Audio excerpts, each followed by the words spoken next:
Generally Kejriwal को हमारे देश का सबसे बड़ा पलटीबाज नेता कहा जाता है क्योंकि यह बंदा जाना जाता है अपनी बात से पलट जाने के लिए, अपनी बात से मुकर कर दूसरी तरफ चले जाने के लिए। और कुछ यही हालत बनी हुई है आजकल कांग्रेस पार्टी की। कांग्रेस एक बात तो बोलती है कि वो सबसे बड़ी राम भक्त है और अगले ही पल बोल देती है कि राम मंदिर पर लोगों के उत्साह को देखकर उनको चिंता होती है।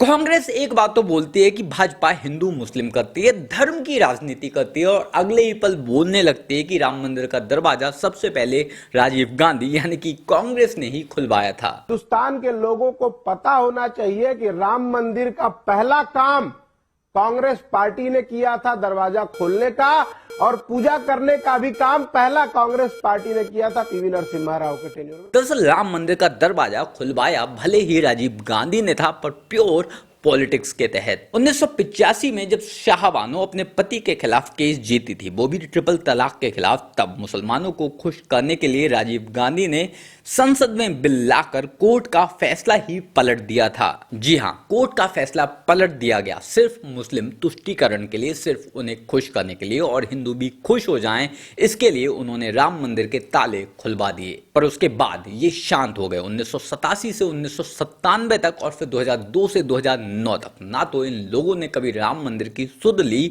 और ना ही राम मंदिर के लिए आवाज उठाने वालों का साथ दिया। अभी मंदिर जब लगभग बनकर तैयार हो चुका है तो कभी तो ये उसका क्रेडिट लेने आ जा रहे हैं और कभी उस पर ताने कस रहे हैं। सनातन अपने आप में परिपक्व है, हिंदुत्व अपने आप में परिपक्व है।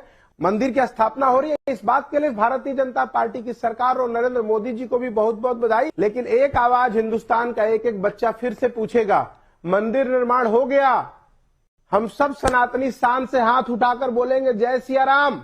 लेकिन दो और बड़ी बड़ी बातें, अब क्या जो राजस्थान में बलात्कार और हत्याएं हो रही है, उत्तर प्रदेश में जो बलात्कार और हत्याएं हो रही है, उसके लिए कौन जिम्मेदार है? राम मंदिर के ताले सबसे पहले इन्होंने ही खुलवाए से लेकर राम मंदिर बन जाने के बाद भी आखिर इस देश में क्या बदल जाएगा, क्या नया हो जाएगा तक आने में इस चिचा को 5 मिनट भी नहीं लगे। मतलब इतनी जल्दी तो मैगी नहीं बनती जितनी जल्दी ये आदमी राम भक्त से एक लिब्रांडो बन गया। इतनी जल्दी तो मोबाइल से सिम नहीं बदला जा सकता जितनी जल्दी इस आदमी के अंदर की आत्मा बदल गई। आप लोगों को जो समझना है आप समझिए, लेकिन मैं कहीं ना कहीं टूटी जरूर हूं, लेकिन कभी भी अपने आप को टूटने नहीं दिया।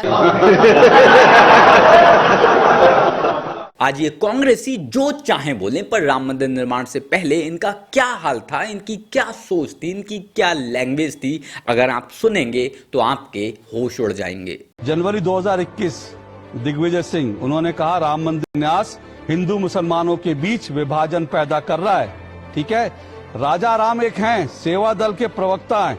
26 फरवरी 2021 उन्होंने कहा हम तो राम मंदिर में फलाना करने भी नहीं जाएंगे। मैं ये शब्द बोल नहीं सकता हूं, मुझे शर्म आ रही है, मैं इस शब्द का इस्तेमाल भी नहीं कर सकता और कोई सभ्य व्यक्ति इस शब्द का इस्तेमाल नहीं कर सकता जो कांग्रेस सेवा दल के नेता राजा राम ने 26 फरवरी 2021 को राम मंदिर के लिए किया। भरत सिंह सोलंकी ने क्या कहा? भरत सिंह सोलंकी ने कहा जो रामशिला पूजा है वहां पर कुत्ते जाके फलाना करते हैं। उन्होंने ये कहा, भरत सिंह सोलंकी कांग्रेस के नेता। और सुनेंगे कांतिलाल भूरिया, उन्होंने कहा भाजपा नेता जो चंदा जमा कर रहे हैं वो चंदा राम मंदिर का जमा करके उसकी शराब पी जाते हैं। मणिशंकर अय्यर ने कहा भगवान राम कहाँ पैदा हुए थे?